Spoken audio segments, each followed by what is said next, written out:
Hello hi అండి అందరికీ. క్రిస్పీగా జ్యూసీగా ఉన్న పర్ఫెక్ట్ చికెన్ లెగ్ పీస్ మీకు కూడా కావాలా? I'm showing you super easy and tasty chicken leg recipe at home.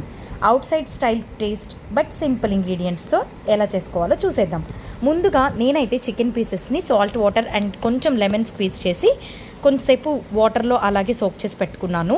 తర్వాత దాన్ని తీసేసుకుని మనం ఒక బౌల్లో కొంచెం ఉప్పు, కారం, పసుపు, కొంచెం ధనియాల పొడి, కొంచెం గరం మసాలా, అలాగే కొంచెం అల్లం వెల్లుల్లి పేస్ట్ వేసేసి ముక్కలకి బాగా పట్టించేసేసి మనం ఫ్రీజర్లో ఒక 1 అవర్ నుంచి 30 మినిట్స్ అయినా సరిపోతుంది. 30 to 1 అవర్ పెట్టుకుంటే సరిపోతుంది. తర్వాత మనం వాటిని ఫ్రీజర్లో తీసాక ఇలా కొంచెం ఐస్ కట్టేసి మొత్తం మ్యారినేషన్ మొత్తం పీసెస్లోకి వెళ్ళిపోతుంది. మనం చిన్న ప్యాన్లో కానీ లేదంటే నార్మల్ మన నాన్ స్టిక్ ఏదైనా కానీ తీసుకుని అలా 1 or 2 spoons of oil add చేసి మనం దాన్ని షాలో ఫ్రై చేసుకోవడమే. అలా మూత పెట్టేసుకుని కుక్ చేసుకుంటే చాలా పర్ఫెక్ట్గా రెడీ అయిపోతుంది.